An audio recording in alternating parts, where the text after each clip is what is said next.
chapitre 4 qui a comme titre « Contrôle de la qualité et de la salubrité des milieux naturels », subdivisé en deux activités.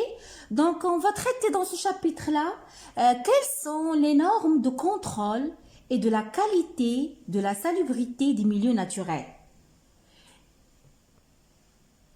Comment contrôler la qualité et l'état de santé des eaux, c'est-à-dire des milieux naturels qui se trouvent dans la nature.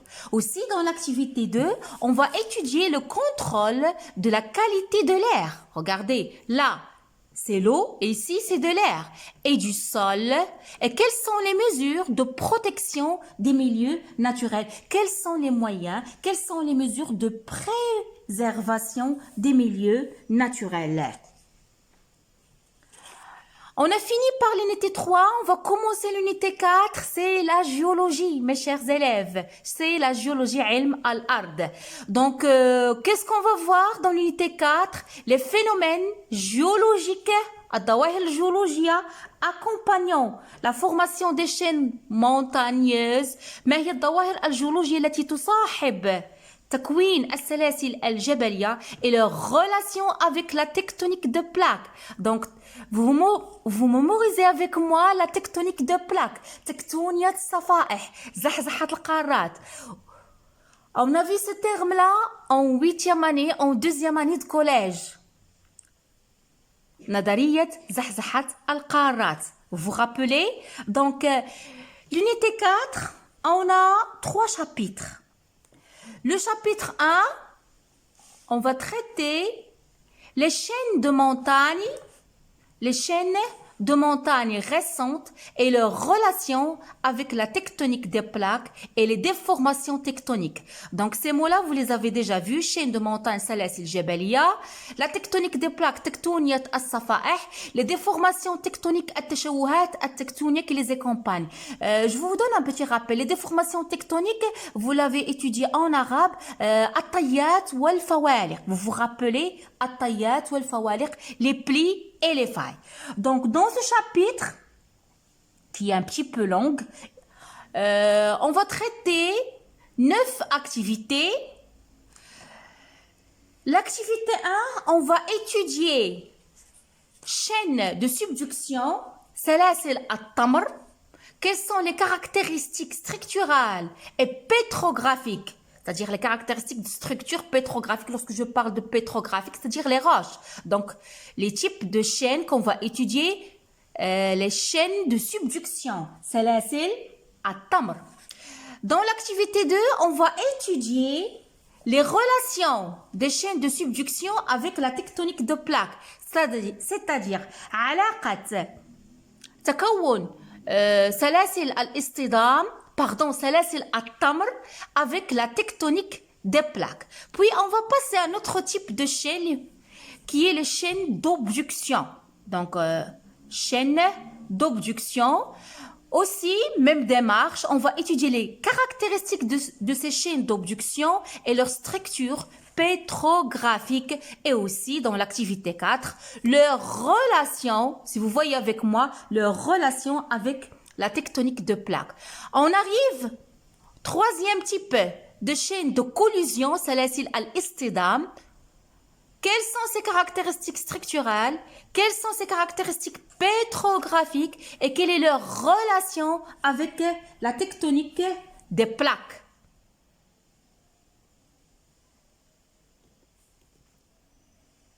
Donc, comme je viens de dire, mes chers élèves, on va étudier 3 types de chaînes et leurs caractéristiques et leurs relations avec la tectonique de plaques, à savoir les chaînes de subduction. J'ai oublié de vous donner un exemple, tel que la chaîne des Andes,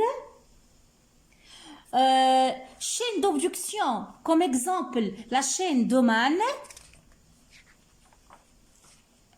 et je peux rajouter les chaînes de collision. Premier exemple, les chaînes des Alpes. Toujours dans les chaînes de collision, un deuxième exemple qu'on va traiter, qu'on va étudier, c'est la chaîne montagneuse du Rif. Donc, après ça, on va étudier, mes chers élèves, les déformations tectoniques dans les chaînes de subduction et dans les chaînes de collusion, c'est-à-dire les plis et les failles, at-tayyat ou al-fawaliq. Et aussi, on va étudier les déformations tectoniques dans les chaînes de subduction et dans les chaînes de collusion, les déformations intermédiaires. Puis, on va finir notre chapitre par une activité qui vise à savoir quelle est la relation entre les déformations tectoniques et les contraintes tectoniques. On a fini le chapitre 1, on va passer au chapitre 2. C'est le métamorphisme et sa relation avec la tectonique des plaques. تحول وعلاقته مع تكتونية الصفائح.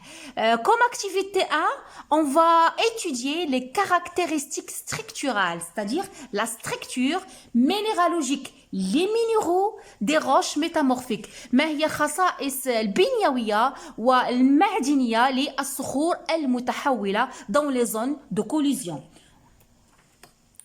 On va aussi étudier les caractéristiques structurales et minéralogiques des roches métamorphiques dans les zones de subduction. في مناطق التمر. Petit 3,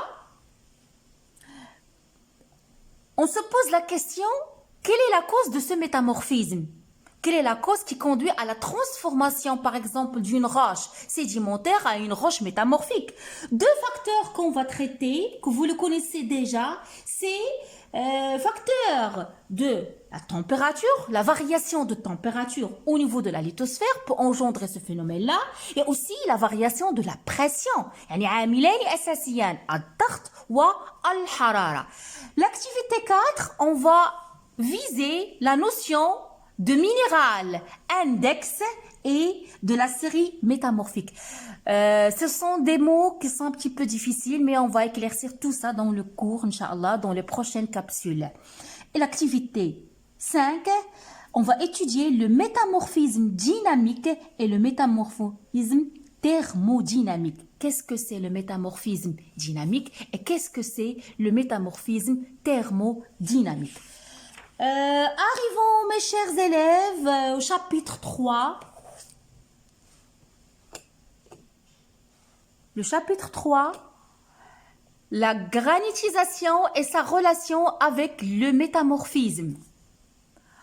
On va étudier dans l'activité 1 le granit d'anétexie, la mise en place. Ça signifie quoi ce mot-là?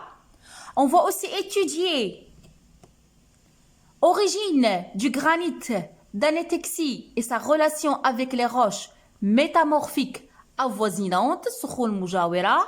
Un autre type de granit, le granit indicacé, le granit intrusif, on va l'observer sur le terrain, on va étudier l'origine et la mise en place de ce granit et de cela, on va traiter la notion du métamorphisme de contact.